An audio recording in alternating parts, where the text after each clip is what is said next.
নমস্কার বন্ধুরা। রাজ্য সরকারি কর্মচারী এবং পেনশনভোগীদের জন্য একটি অত্যন্ত গুরুত্বপূর্ণ খবর নিয়ে হাজির হয়েছি। পশ্চিমবঙ্গ সরকারের অর্থ দপ্তর থেকে 22শে জুলাই 2026 তারিখে একটি ঐতিহাসিক বিজ্ঞপ্তি জারি করা হয়েছে।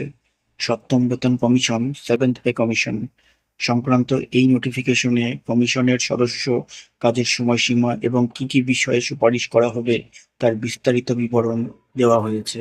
আজকের ভিডিওতে আমরা এক নজরে বুঝে নেব এই নোটিফিকেশনের মূল বিষয়গুলি কি কি এবং এতে কাদের সুবিধা হতে চলেছে। ভিডিওটি শেষ পর্যন্ত দেখুন এবং চ্যানেলে নতুন হলে অবশ্যই সাবস্ক্রাইব করুন। রাজ্যপালের অনুমোদনে গঠিত এই সপ্তম বেতন কমিশনে 4জন বিশিষ্ট ব্যক্তিত্বকে রাখা হয়েছে। চেয়ারপারসন, ভারত সরকারের অর্থ মন্ত্রকের অর্থনৈতিক বিষয়ক বিভাগের প্রাক্তন সচিব, অবসরপ্রাপ্ত আইএএস অফিসার শ্রী অতনু চক্রবর্তী। সদস্য, সেন্ট্রাল ফর পলিসি রিসার্চের senior fellow doctor Partha Mukhopadhyay. সদস্য, আইআইএম কলকাতার অর্থনীতির অধ্যাপক ডক্টর পার্থপ্রতিম পাল। সদস্য সচিব, পশ্চিমবঙ্গ সরকারের অর্থ দপ্তরের সচিব শ্রী দেবীপ্রসাদ কারনাম। এবার আসা যাক এই কমিশন কি কি বিষয়ে কাজ করবে বা সুপারিশ করবে।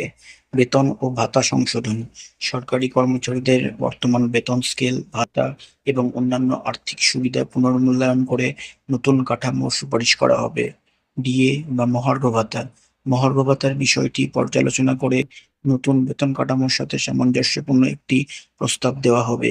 পেনশনভোগীদের সুবিধা। বর্তমান পেনশনভোগীদের পেনশন সংশোধন এবং অবসরোত্তর সুবিধা যেমন গ্র্যাচুইটি ও চিকিৎসা সুবিধা পর্যালোচনা করা হবে।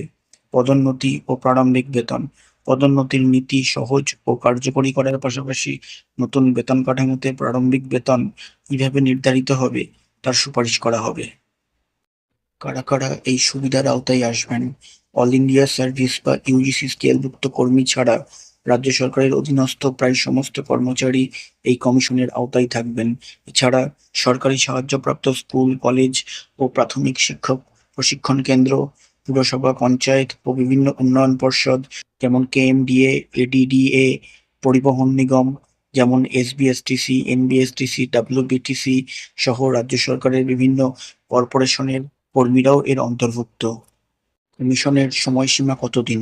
বিজ্ঞপ্তি অনুযায়ী কমিশনকে আগামী 6 মাসের মধ্যে তাদের চূড়ান্ত রিপোর্ট বা সুপারিশ জমা দিতে বলা হয়েছে, তবে প্রয়োজনে তারা অন্তর্বর্তীকালীন রিপোর্টও জমা দিতে পারে। সো বন্ধুরা, এই ছিল পশ্চিমবঙ্গ সরকারের সপ্তম বেতন কমিশন সংক্রান্ত বিজ্ঞপ্তির মূল আপডেট। কমিশনের রিপোর্টের পর পে স্কেল বা ডিএতে কি ধরনের পরিবর্তন আসে সেদিকেই এখন সবার নজর। আপনার কি মনে হয়, সপ্তম বেতন কমিশন চালু হলে কর্মীদের বেতন বা ডিএতে কতটা প্রভাব পড়বে? কমেন্ট করে অবশ্যই আপনার মতামত জানান। ভিডিওটি ভালো লাগলে লাইক ও রাজ্য সরকারি কর্মচারীদের সাথে শেয়ার করতে ভুলবেন না। দেখা হচ্ছে পরের ভিডিওতে। ধন্যবাদ।